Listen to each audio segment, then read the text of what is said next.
All right, Jeff Monaski, John Meyer, talking some Giants football. I wanted to get into it last week, and to be honest with you, I couldn't. It's just been so painful to watch. And then this week, there was some good and some bad. We'll get into that right now. Boy, I couldn't do this video yesterday because we couldn't have posted it. I mean, not without a lot of bleeps. No, and I had said too on the air this morning. I was about this close to punching 12 holes in the wall somewhere. I didn't have to worry about it because I lost my power, so that was. I felt well. What did you see? We had a power outage yesterday, so yeah. So Sterling Shepard had literally just crossed the goal line so the Giants went up 21-14. He had literally just scored, and all of a sudden the power went out.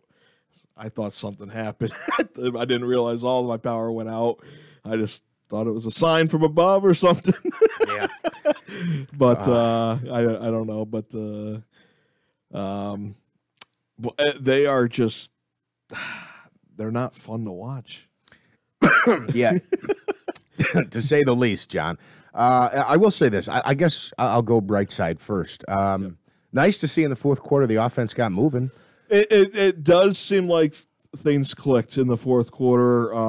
It seemed like in the fourth quarter the offensive line actually finally did buy Eli a little bit of time to make his reads and his progressions, so they were able to start to move the ball.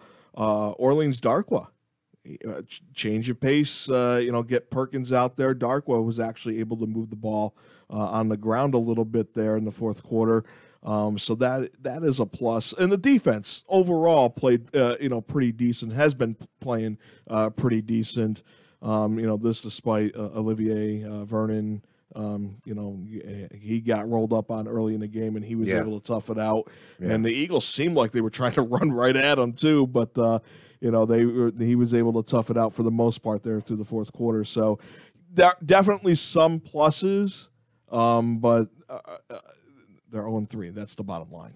Yeah, at the end of the day, they're 0-3. Do you think they're out of a playoff picture already? I mean, I think it's just tough to dig out of. But, it's very, very tough to dig out of an 0-3 hole. I remember, what was it, 10 years ago when they won the Super Bowl, the first time they beat the Patriots, over 10 years ago now. They started that season 0-2, and they looked just as bad those first two games.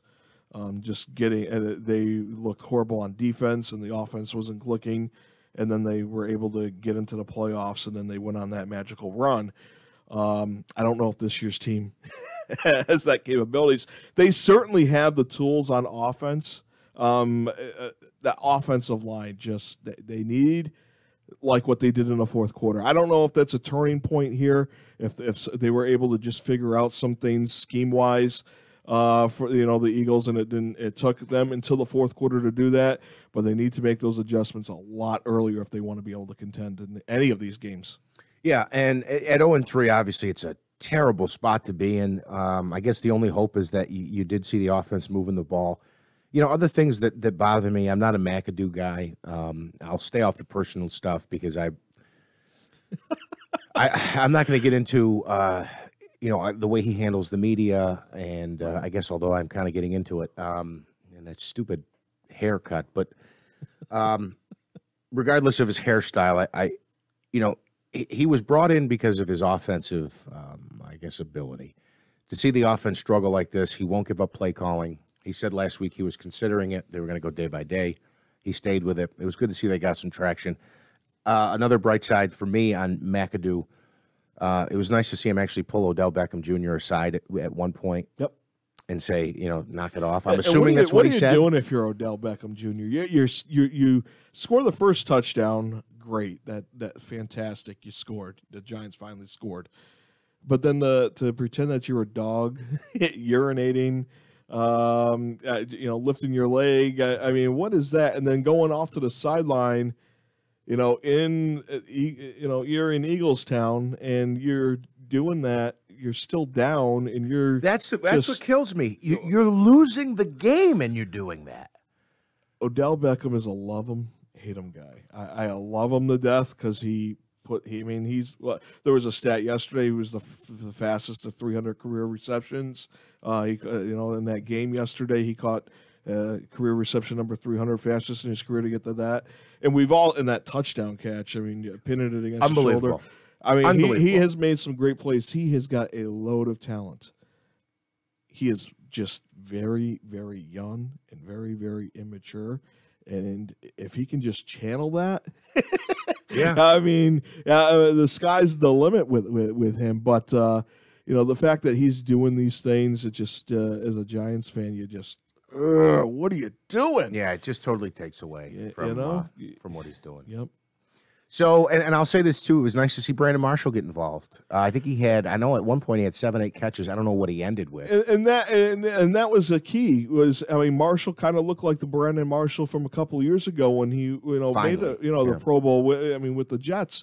He looked like he had caught some difficult passes and he was making some plays and moving the chains, and they need him to be able to do that because that's only going to free up Odell Beckham, Sterling Shepard.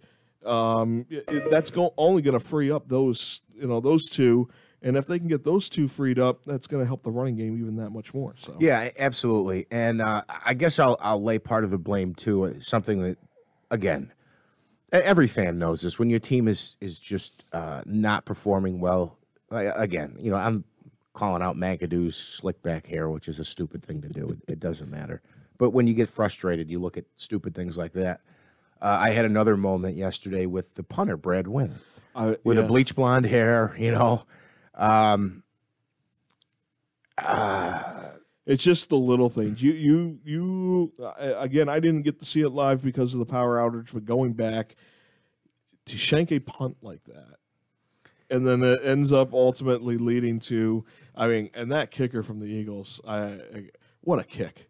61-yard field goal. Yeah, which I was told or they reported during the game, it was the longest field goal made by a rookie kicker. It was the longest field goal made in the history of what's Eagles Park? I don't even know. Something Bank, Alliance Bank, I think it is. I still call it Veterans Stadium, but whatever it is, it doesn't matter. And it's 10 to 15 year history. There had never been a kick made that long. You got to give credit to the kid. And again, on the wing. Again, his hairstyle doesn't matter. It's just as a fan, I was like, I want to shave his head. So, to shake a punt in that spot. And Joe Buck said during that final possession for the Eagles, it would, I don't think there's time for another Philly miracle for them to pull it off here. And sure enough, the Eagles are just giant heartbreakers, man. It just drives me crazy how much I just totally despise the Philadelphia Eagles because they do stuff like this. Of course, who was the punter before? I'll never forget the image of Jeff Eagles. When DeSean Jackson returned that kick when they had that massive fourth quarter comeback in the Meadowlands. It was Fiegels. The punter? I believe it was Jeff Fiegels. No, it was a kid we drafted, and then we got rid of after we got rid of him after the season. I'll never forget the image of Coughlin spiking the clipboard and his headset on the sidelines because he told him to kick it out of bounds, and the kid kicked it to him. I can't remember his name. I do recall that. It was the first year after Fiegels. I can't remember his name now too, but he was a young kid that we had brought in, and man, I tell you, that just it's tough. It was a heartbreaking loss. It was good to see. There is some hope for the future to see that offense get the ball going. But I'm not a McAdoo. Part of me hopes that they somehow go 2-14 and they have to fire McAdoo. I'll be honest, part of me feels that way. Well, and I feel Jerry Reese has got to go then too because as well as he has drafted it, and he has a really good, impeccable draft record as the GM for the New York Giants, but he is ultimately responsible. I mean, there's no doubt if they had even an average offensive line, the Giants would probably be 2-1 right now instead of 0-3, and so that's on him. And and they have a chance to address that in the offseason and to not address it at all. Yeah, I mean they were atrocious last year. Yeah. Oh, give them a year, they're bounded. No, they haven't. Eric Flowers is horrible. He was better yesterday. He was better yesterday, but he is horrible. I mean, there's a point where Jerry Reese, as far as first round draft picks go, all right, that was a miss right there. It was, and I actually put it on. I don't want to pick on McAdoo too much, but the fact that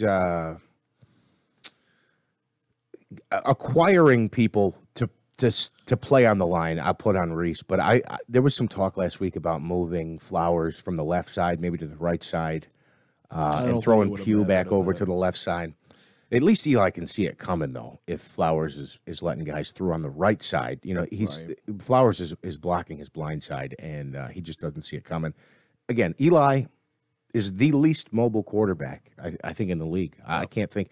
The only other one I can think of is maybe Flacco and Roethlisberger, but those guys, when needed, can get out of the pocket and pick up first downs. So, yeah, it's a tough thing. If you protect Eli, he will make throws. I think he showed that yesterday. I give McAdoo credit. They changed the offensive pace. They were in hurry up virtually the whole game. So I thought that helped. But and did you? We didn't even get into this. There's so many twists. The whole penalty on John Jerry for holding the defense. You didn't see this. I didn't see it. Oh boy. So the Giants are 3rd and 4, something like that. This was when they ended up settling for the field goal to go up 24-21. They're 3rd and change, not much, less than 5 yards. So they're in a hurry up, and one of the Philadelphia defensive linemen is in the middle of the field. The ball's been spotted. He's got to get to the sideline. He's got no chance to get there before the ball snapped. John Jerry grabs him by the arm for about a second, 2 seconds, not long. But he twists away and then starts running and isn't anywhere near the sideline when the ball snapped. So Eli thinks he's got a free play, throws a little pass over the middle. Giants pick up first down. And there's a penalty, and you think it's on the defense because for 12 men. So either way, it's a first down. We're maybe first and 10 at the 15, the 12-yard line. They called John Jerry delay of game for holding the defender's hand. Are you kidding me? And they said it prevented him from getting off the field. So now we end up taking a 5-yard we ended up taking the 5-yard penalty. They ended up kicking the field goal. And, you know, obviously Philly went down and tied it, and then Philly went down and won it. Unbelievable. Yeah, it's just a comedy of unbelievable things that have happened to the Giants. And I'm telling you, man. Now, if there's any hope for the Giants this season, that to me, they have to win at least their next 3 games, get back to 500, and then, kind of go from there, see if you can go on a roll at that point. But they're tough to watch. So next week they go into Tampa. I'll be honest, there were some people who picked the Giants. A lot of people picked the Falcons. People picked the Giants to win the NFC. Some people think Tampa's a real powerhouse. I think they're a good team. I don't see them. I actually think this is an opportunity for the Giants to get back on the right track, but I guess we'll see. Having said that now, we might return to the 3 points a game offense that we've grown accustomed to with this Giants team for the first couple of weeks. So when does hockey start? I don't know. I don't think soon enough. I know. Are the Mets ready yet? We could do a whole nother segment on the Mets because why is Syndergaard throws 1 inning? He starts the game 5 pitches. 5 pitches. And then we bring in Harvey. I don't understand. They're gearing him up so they can shut him back down. I just don't get it. 5 pitches. Man. All right. Listen, comment below. Subscribe to our page. Let us know what you think. John and I will try to check in every week here. Although I'll be honest, if it gets to a point where now we're 0-4, 0-5, 1-5, something like that, I just don't have the patience to come in here and talk Giants. It's one of those things where like I can't do it. I'd rather focus on it'll just be a repeat thing. Football. It'll be just one of those things where, they did it again. Yep. See you next week. All right. Thanks, John. You got it.